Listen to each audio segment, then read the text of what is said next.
My husband's business partner embezzled $340,000 and blamed it on me, until the forensic auditor opened the wrong folder. The notification sound my laptop makes when a wire transfer clears is a soft, pleasant chime. I used to love that sound. Now it makes me want to put my fist through the screen. I was sitting at my desk in the back office of Caldwell and Reyes Architecture when I heard it for the last time as a free woman. Or so I thought. 12 transfers, 12 chimes, spread across 6 weeks. A total of $340,000 moved from the firm's operating account into a shell vendor called Pinnacle Design Solutions, LLC. I had processed every single one of them. My name was on the authorization logs. My credentials had been used to approve each payment. I just hadn't done any of it. My name is Nora. I'm a licensed CPA, and for 4 years I had been the controller for the architecture firm my husband, Elliot, co-owned with his partner, Leonard. We had met in college, married young, and built something together that I was genuinely proud of. Elliot designed beautiful things. Civic libraries, school additions, a community center in East Austin that won a regional award. Leonard handled business development and client relations. I handled the money. It was a good system. Or it was, until it wasn't. The call came on a Tuesday afternoon in March. I was eating lunch at my desk, a habit I'd developed after our daughter started kindergarten, and my lunch breaks became the only quiet 30 minutes in my day. My phone buzzed. It was our bank, a woman named Patricia from the commercial accounts team, asking if I could confirm a series of outgoing transfers. I told her I hadn't authorized anything that morning. She put me on hold for 4 minutes. When she came back, her voice had changed. She told me the transfers had been occurring since January. She listed the amounts. I wrote them down on the back of a sticky note, my handwriting getting progressively worse as she talked. By the time she finished, I had filled both sides. I hung up and walked directly to Leonard's office. He was on a call, feet up on his desk, laughing at something. He held up one finger at me. Wait a minute, and kept laughing. I stood in the doorway and watched his face and tried to figure out if I was looking at the person who had just dismantled my life. He finished his call and spun around in his chair. "What's up, Nora?" I told him what the bank had said. He went very still, and then slowly, the stillness shifted into something else. Something rehearsed. "Oh no," he said. "Oh, Nora, those 2 words told me everything." He didn't say what transfers. He didn't say that's insane, let me pull it up. He said, "Oh no," like a man who had been waiting for a particular alarm to go off, and now it finally had. He called Elliot before I could. That was the part I should have seen coming. By the time I got to Elliot's office down the hall, Leonard was already there, already talking. I stood in the doorway and listened to my husband's business partner explain, calmly, sadly, with genuine seeming regret, that he had noticed irregularities in the accounts for weeks, that he had been hesitant to say anything because of my relationship with Elliot, that he was so sorry. Elliot looked at me the way you look at a stranger. It lasted only a second. Then he blinked and said, "Nora, what is going on?" I said, "He's lying." Leonard spread his hands on the desk. "The transfers were made using your login credentials," he said. "The IP address on file is registered to your home network." I felt the floor tilt. "I work from home on Fridays," I said. "You know that, you've always known that." Leonard nodded like that was very sad. The next 12 hours were a kind of controlled avalanche, an emergency meeting with the firm's attorney, a forensic accounting firm brought in before dinner. Elliot barely spoke to me the entire evening. When we finally got home, after 9, after our daughter was already asleep, he sat across from me at the kitchen table and asked me to explain. I explained. I had nothing to hide. I walked him through everything I knew and everything I didn't know. The transfers had used my credentials, but I hadn't made them. Someone had accessed my login remotely. It was the only explanation. I'd had the same password for 18 months, a mistake I would never make again. And I had logged in from home every Friday on an unsecured network like an idiot. Elliot listened. He nodded. He said, "Okay, we'll figure this out." But he moved to the guest room that night. The following 2 weeks were the loneliest of my life. The forensic accountants were working through the books. Leonard was cooperative and helpful and visibly broken up about the whole thing. He brought coffee to the auditors. He answered every question. He was there before them in the morning and after them in the evening. The partners at the firm loved him. He'd been charming and capable for 11 years. I was the wife. I was the one whose name was on the logs. Our couple's counselor, who we'd seen twice before for ordinary marriage friction, told Elliot to give me space to tell my truth.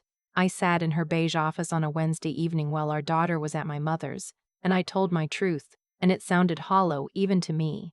I hadn't done it. Someone had used my credentials. I didn't know how. I didn't know why. I just knew it wasn't me. Elliot held my hand in the car on the way home. It was the most human contact we'd had in 10 days, and I almost cried into the dashboard. The firm's attorney, a methodical man named Mr. Pruitt, was cautious about making accusations. He told me privately that unless the forensic team found something pointing elsewhere, the evidence as it stood would likely result in a civil suit and potentially criminal referral. He said the word referral, the way doctors say the word biopsy: careful, clinical, devastating. I want to be clear about something. In those 2 weeks, I was not strategizing, I was not plotting, I was barely functioning. I was dropping my daughter off at school and driving to an office where people looked at me differently, coming home and cooking dinner and reading bedtime stories with a smile that didn't reach my eyes. I was surviving in 24-hour increments. The thing that saved me, I didn't find. It found me, and it found me because of a habit so mundane it barely registers as a decision. I am obsessive about version control. Every accountant has their own organizational system. Mine is borderline pathological. Every month, before I close the books, I export every report, every reconciliation, every supporting document, and I save it to a personal encrypted backup drive that I keep in my desk drawer. Not the firm's cloud, my drive, with my own file naming system. The exports include metadata, timestamp, the workstation ID of the machine that generated the file, the user credentials active at the time of export. I had been doing this for 4 years. It was just how I worked. It was the kind of thing an auditor would never think to ask about because it wasn't an official firm system. It was just Nora being Nora. On the 12th night, after Elliot was asleep in the guest room, I was sitting at the kitchen table going through my own backup files for the 100th time, looking for anything. I had my laptop, a glass of water I hadn't touched, and the kind of exhausted desperation that makes you hyper-focused in a way normal rest never could. And I found it. Not the transfers themselves, something adjacent to them. In my monthly export from January, the first month of the fraud, the workstation ID on the file metadata was wrong. The exports from my home office always carried my laptop's hardware ID. The exports from the firm always carried the ID of my office desktop. The January month-end export was tagged with a workstation ID I didn't recognize, a third machine, one that had never generated a file in my backups before. I cross-referenced February. Same unknown workstation ID. March. Same. My hands had stopped shaking. That's how I knew I had something real. When things get serious enough, the fear goes quiet. I pulled up a networking reference site and ran the hardware ID format. The device type prefix matched a Dell Optiplex, a desktop model the firm had purchased in bulk 2 years prior for the open plan workspace. I knew those machines. Leonard's administrative assistant used one. The supply closet had 2 more in boxes, purchased as spares. I needed to know which specific machine. I needed to see it physically. And I needed to do it before the forensic team did, before whoever had set this up had a chance to wipe it. I drove to the office at 10:15 in the morning. I still had my key card. No one had thought to revoke it because I hadn't been formally accused of anything yet. The building was empty. The parking lot had 2 cars in it, a service truck from the HVAC company that did overnight maintenance and Leonard's silver Audi. I stopped in the parking lot entrance and looked at his car for a long time. Then I went inside. The supply closet was on the 2nd floor, past the server room. Both spare desktops were still in their boxes, which had never been opened as far as I could tell. I checked the hardware IDs on the manufacturer stickers. Neither matched, which meant the machine was somewhere else in the office, in use, logged into the firm network under someone else's credentials. I went back down to the open plan floor. Most of the desktops were in assigned pods. I checked each one methodically. 3rd pod from the window, a machine that had been logged out but not shut down, still warm. I moved the mouse. The login screen appeared. The hardware ID on the asset tag matched. This was the machine that had generated my backup exports for 3 months, which meant someone had been remoting into my credentials, doing work that would show up in my backup files, and had it realized that my backup system captured the originating workstation. I took photos of everything: the asset tag, the machine, the pod number. I emailed them to myself with a timestamp. then forwarded to a personal Gmail account, then to my mother's email address, then to a free cloud storage account I hadn't used in 2 years. 4 redundant copies before I left the building. I was in the parking lot at 2:07 a.m., pulling out when Leonard's Audi was still sitting there, engine cold. He hadn't arrived while I was inside. He'd been there the whole time. The office had a second stairwell. I sat in my car for a moment and thought about that. Then I drove home and didn't sleep. The next morning I called Mr. Toltone Pruitt before he'd had his first coffee. I told him what I had found. I could hear him wake up over the phone, the shift from groggy courtesy to sharp attention. He told me to bring him the drive. I told him I had already sent digital copies to 4 separate locations. He paused. Good, he said. The forensic team, when redirected to the workstation I had identified, found something that Leonard had apparently believed was deleted. Browser history, accessed through a forensic recovery tool. A remote desktop session opened from that machine, using a third-party tunneling application that masked the originating IP. The session log showed a connection to my home network's IP address, tunneled to appear internal to the firm, and then a series of logins using my credentials that I had never made. The sessions happened every Friday between 9 and 11 a.m., the exact window when I was reliably working from home and unlikely to be logged into the firm's system simultaneously because I had a separate home office setup. He had mapped my schedule. He had used a machine in the back of the open floor where no one sat regularly. He had run the sessions during the window I'd be home, but not on the firm network. And he had believed that if my credentials were on the logs and my home IP was in the tunneling record, no one would look any further. He forgot about the backup drive in my desk drawer. The morning the forensic team presented their revised findings to the full partnership. 4 partners, their attorneys, Elliot, and me, sitting around the conference room table with a view of downtown Austin. Leonard arrived 12 minutes late. He had a coffee cup and an easy smile. He took the last open seat, which happened to be directly across from me. The lead forensic accountant, a quiet woman named Ms. Park, presented her findings without drama. She walked through the workstation ID discrepancy. She explained the remote desktop sessions.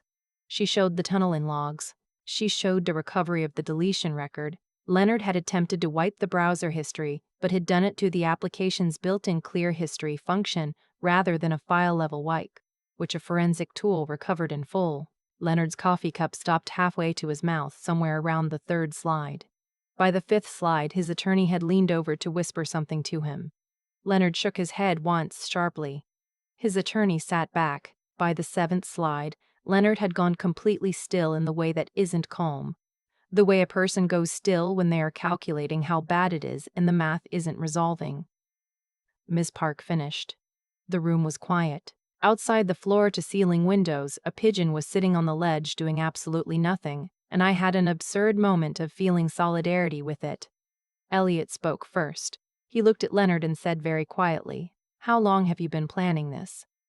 Leonard said nothing. The senior partner, a man named Mr. Caldwell, who had built the firm over 30 years, stood up and walked to the door. He opened it and 2 people came in. One was a detective from the Austin PD Financial Crimes Unit, who I had spoken with the day before. The other was a woman from the FBI field office because the wire fraud had crossed state lines into a receiving account in Delaware. Leonard looked at me then. For the first time since this started, he actually looked at me. Not at the attorneys, not at the partners, not at the door. At me. I didn't look away. They arrested him in the conference room. He didn't make a scene. He just got up and went with them, and the only thing he said in the hallway, in a voice I could hear through the glass, was that he'd needed the money.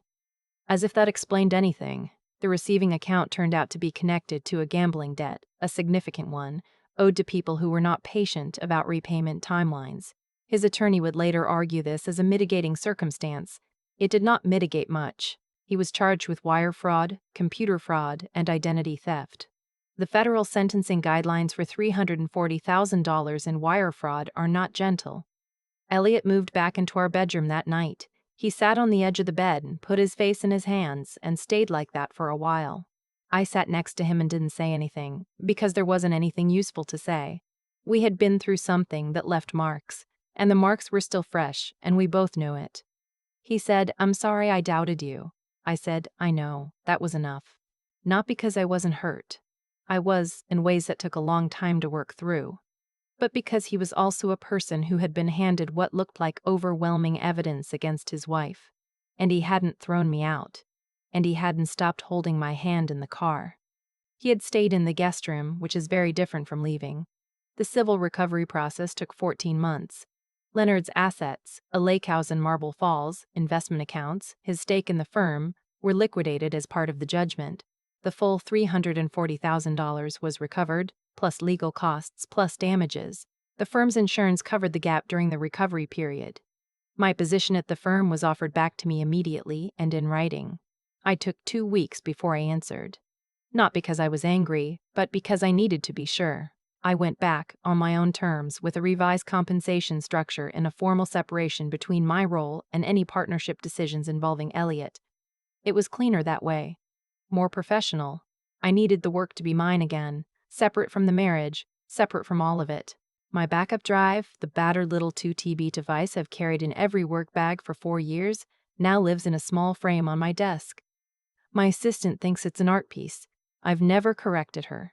The last time I heard that wire transfer notification chime, it was a payment from a new municipal client, a recreation center in South Austin that we'd been chasing for 2 years. It cleared on a Thursday morning, and I heard it from my desk, and I felt nothing bad at all. Just the money, arriving where it was supposed to be. Just me, at my desk, doing my job. The way it was always supposed to be.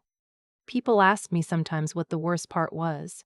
They expect me to say the arrest threat, or the forensic accountants going through 4 years of my work like they were looking for rot in the walls. But the worst part was the way Elliot looked at me in that first moment, just for a second before he caught himself. Like I was someone he didn't recognize. That's the part that took the longest to stop thinking about at 2 a.m. Here's what I know now that I didn't fully understand then. The choices we make quietly, the ones that feel like just habit. Like just how we do things. Those end up being the architecture of who we are when everything else collapses. I didn't install that backup drive because I suspected something. I didn't build my metadata system because I was preparing for betrayal. I did it because I cared about my work. Because accuracy mattered to me in a way that went beyond the job description. That's not strategy, that's character. And character, it turns out, leaves a record. Leonard was smart. He had planned carefully, mapped my schedule, used a machine no one sat at regularly, tunneled his sessions through my home network during the exact window I'd be working from home. He had thought about almost everything. What he hadn't thought about was the kind of person I was. He'd modeled my behavior as an employee. Predictable login times, known routines. But he hadn't modeled my values. He didn't know that I would keep a personal backup of every month-end close on a drive in my desk drawer. Not because anyone asked me to, but because that's just how I worked. He studied my schedule and forgot to study me. That gap is where he lost. There's something I think about when I consider how he sat across that conference table from me, watching Ms. Park go through slide after slide while his whole story unraveled in the same room where he'd built it. He had spent months constructing something elaborate and cruel, and it came apart because of a hardware ID on a metadata export that no one would ever have looked for unless they were me, looking with my particular obsession at 11 o'clock at night on my kitchen table. The effort he put into framing me was enormous. The thing that undid it was almost nothing. Almost. That's how it tends to work, I think. Not in any mystical sense.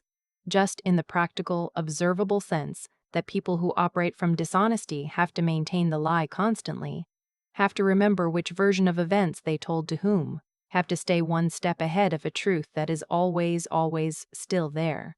And people who operate from honesty just have to keep doing what they were already doing. The truth doesn't require maintenance.